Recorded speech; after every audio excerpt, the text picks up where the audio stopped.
So, good day, everyone. So, for today, I'm going to talk about strengthening leaders' impact and ability to manage change through group coaching by Signy West.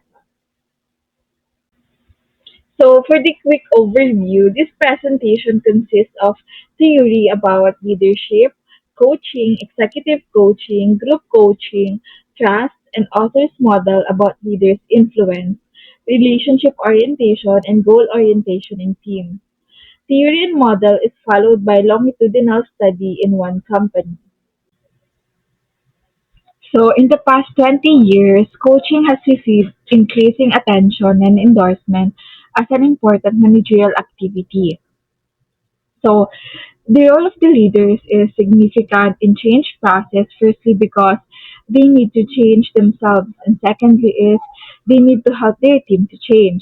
Therefore, it is important to find key components that influence leaders' impact and leaders' ability to manage change.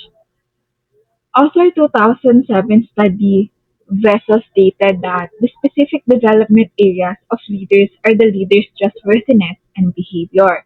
So these key components predicts the success of leadership performance. So another important development areas are individual and team goal settings and the achievement of goals. So the leader must understand their own role in change management process, understand their influence on individuals and groups.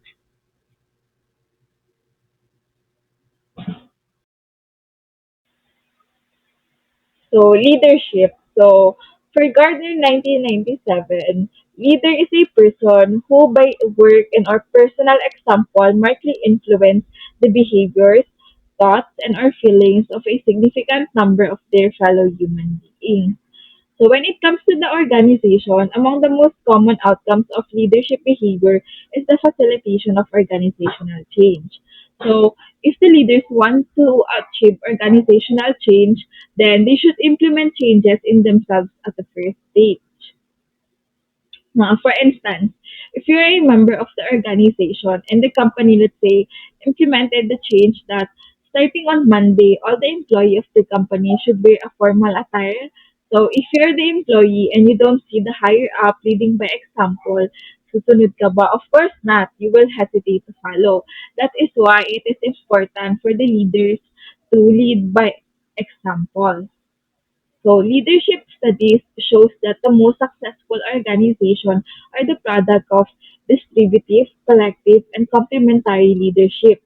So ano ba yung distributive leadership? So yung distributive leadership is a leadership model favoring the shared responsibility and accountability of multiple individuals within a workplace.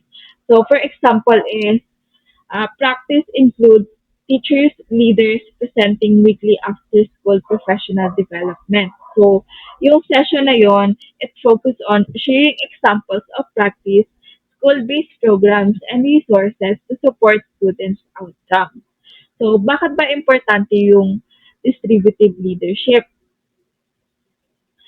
Kasi yung distributive leadership gives employees full independence over their work. So it nurtures trust and leads to more ownership. So this in turn encourage commitment, engagement, development, and a general improvement in quality. Next is yung collective leadership. Yung collective leadership describes the process by which people come together to pursue change. So within this process, participants jointly envision what the world should be, make sense of their experience and interaction, and shape their decision and action to produce desired results. So, bakit ba importante yung collective leadership? So, yung collective leadership kasi will empower the staff or the employee to feel like part of the bigger picture. So, sharing the decision making responsibility with those directly involved in the process also enables collective liability. So, where everyone comes together to ensure the desired end goal is met. Last is the complementary leadership. So, yung complementary leadership is the intentional partnership between one leader and one or many leader partners with the goal of sharing leadership responsibilities based on complementary skill sets. Now let's proceed to the topic coaching. So coaching is about helping other people to succeed now and in the future. So in a professional setting, coaching can just be defined as the process of challenging and supporting a person or a team to develop ways of thinking, ways of being, and ways of learning. So when it comes to the organization, coaching is a tool that can develop an employee's self-confidence. So when an employee is confident on his work, syempre it will show on his performance outcome. So mas ma-improve and mas malaki yung contribution nito towards the company. So, meron tayong two types of coaching dito. So, the first one is executive coaching and another is peer coaching. So, as defined by Douglas and Macaulay 1999 and Feldman 2001, executive coaching is a short to medium term relationship between an executive and a consultant with the purpose of improving an executive's work effectiveness. So, yung executive coaching, usually para ito sa mga senior leaders. So, it focuses on communication, executive presence, navigating conflicts, and similar initiatives. So, yung executive coaching, it helps to develop high potential leaders by focusing on right mindset and leading others or the employees. So, effective communication and other leadership skills. Next one is the peer coaching. So, peer coaching is a method where each participant of the group act as both a coach and a coachee. So, yung peer coaching is a relationship between two or more colleagues. So, none of them have oversight or authority over the others. So, sa mga ganitong dynamics, people or the employee often shares insight, feedback, challenges, and practice. So, yung peer coaching, nagpo-provide siya ng relationship and accountability among the organization.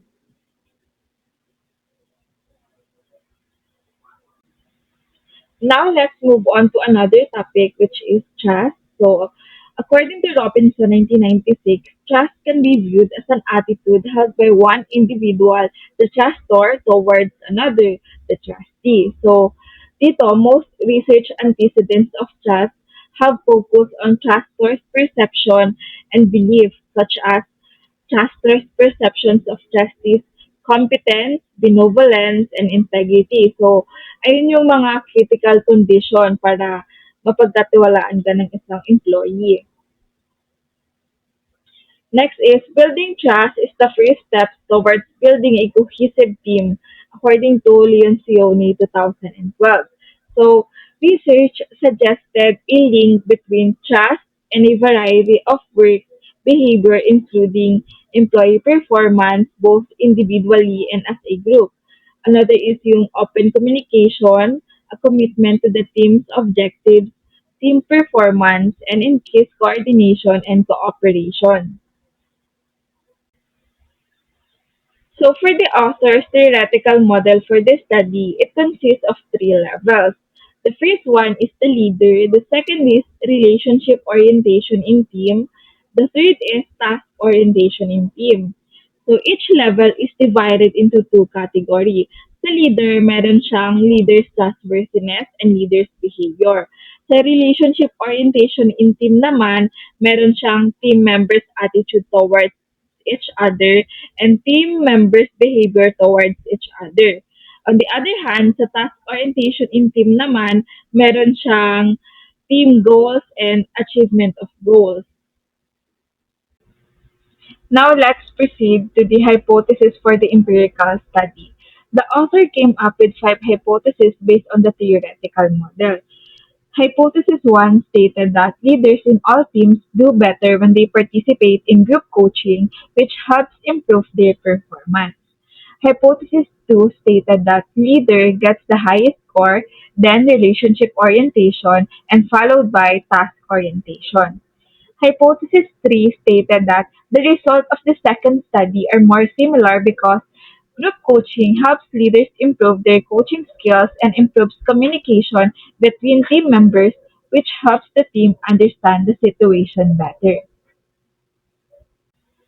Hypothesis 4 stated that trust scale is related to results.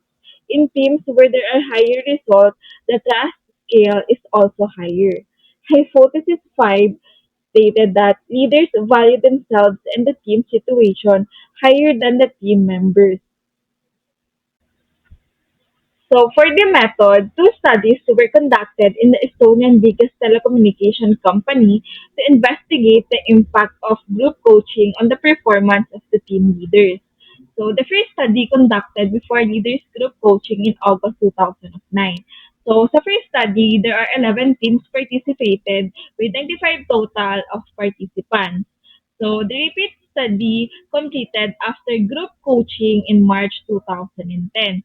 So, noong 2010, only 11 teams took part in the study with a total of 57 participants. So, kung notice natin, merong 8 months gap in between the studies ng 2009 and 2010. So, note that both leaders, managers, and team members participated in both studies. Now let's move on to the scale. So based on the following literature, existing literature, the author has developed theoretical model for this study, which is yung tatlong nabanggit ko kaganina, yung leader, relationship orientation, and task orientation in team. So the first questionnaire, which is in leader, it is composed of 6 questions. So 3 questions para sa leader's trustworthiness, and another 3 questions for leader's behavior. And then the second questionnaire is about relationship orientation in team. So meron din itong total of 6 questions. Tatlong questions para sa team members' attitudes towards each other, and another set of questions for team members' behavior towards each other. So the last one is from the task orientation in team. So unlike the other, this is composed of 8 questions. So, four set of questions para sa individual team goals and another four set of questions para sa achievement of goals or TOWA. So, dito, sa first study, which is in 2009, there was a general scale composed of 6 questions. Trust as a variable was measured by the assembly tool derived from Conger and et al. 2000. On the other hand, the second study, which is yung sa 2010, there is a trust scale which is divided faith in intention of peers and managers, confidence in action of peers and managers. So it composed of 12 questions and was measured by the assessment tools, which is yung interpersonal trust at work derived from the study of Cook and Wall, 1980. So, sa study na ito, the hypotheses are tested using ANOVA and t-test. Correlational analysis was done to find links between trust and other things. So statistically, the t-test shows that all the indicators are statistically different. So in order to test the hypothesis, groups of respondents were compared using ANOVA and t-test. Correlational analysis was done to find relationship with trust. In addition, the data was divided into two based on the results, and the results were compared. Now let's proceed to the result. So hypothesis 1 stated that participation in group coaching does support to strengthen the results of leaders' performance. So kung titingnan natin, the results are higher in all teams. So para supportahan yung hypothesis na yun, let's see the table number 1. So yung participation in group coaching influence the results. So the results of the repeat study are higher. So, yung mas mataas yung result ng 2010 than in 2019. And then yung may pinakamataas na increase is yung individual and team goals, which is increased by positive 0.78. Now let's proceed to hypothesis number 2. So it stated that the highest evaluated component is leader, followed by relationship orientation and then task orientation. So this hypothesis was supported by table number 1. So both in 2009 and 2010, the highest evaluated was leader and then the lowest is task orientation. So in 2009, the results were leader 8.36, followed by relationship orientation 8.33, and then task orientation is 7.77. So in 2010, the results were leader is 8.9, followed by relationship orientation 8.75, and then task orientation is 8.31. So if we compare, so mas mataas pa rin talaga yung result among the two.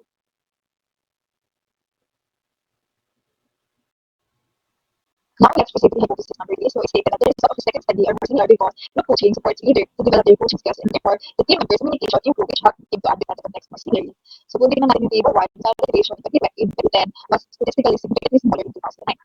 The smallest standard deviation was in the business prettiness, which is rated 0.76, so nakacycle din doon. And the standard deviation changed the most in case of LT, which is in the business prettiness na. So, the standard deviation in 2009 sa business prettiness is 1.58, and then in 2010, the is 0.76. So, yung difference ng 2009 to 2010 is 0.82. Second is standard deviation change in individual and goals. So, yung standard deviation ng 2009 is 1.80. On the other hand, yung 2010 naman is naging 1.8. So, yung difference nila is 0.73.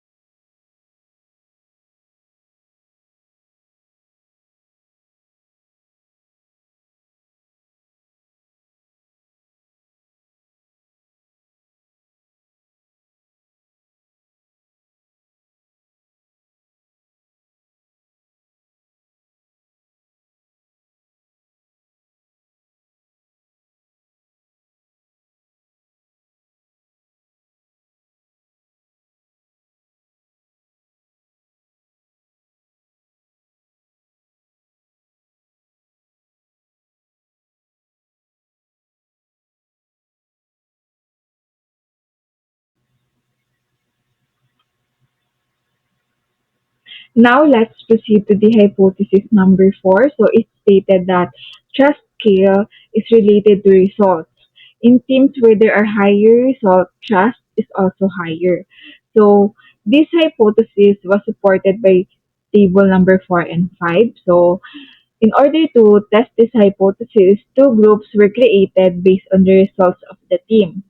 So yung Group A consists of teams with higher results and Group B includes teams with lower results. So if you look at the Group A, trust is statistically more significantly higher than in Group B after the intervention. So trust did not differ between groups A and B as statistically significantly as before.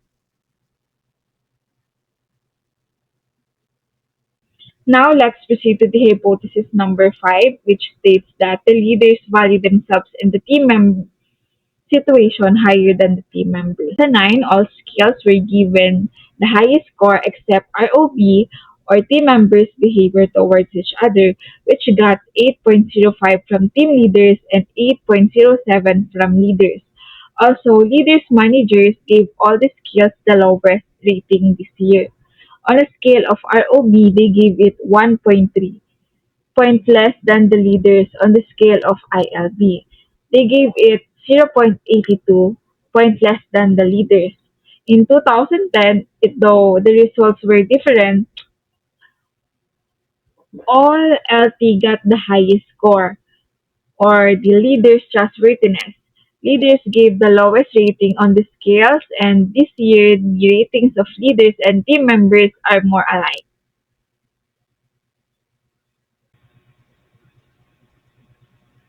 Now let's proceed to the conclusion. So to conclude this report, so the author can see that leadership group coaching has many advantages over individual coaching. So more researchers have been conducted on the impact of executive coaching than group coaching, and there are no studies that display which form is more effective. On the other hand, group coaching can be more efficient than individual coaching because the process is also influenced by group dynamics, and this will create coherence in the organization. So the combination of peer coaching and group coaching is especially effective because This emphasized the learning in the role of a coach. That's all. Thank you.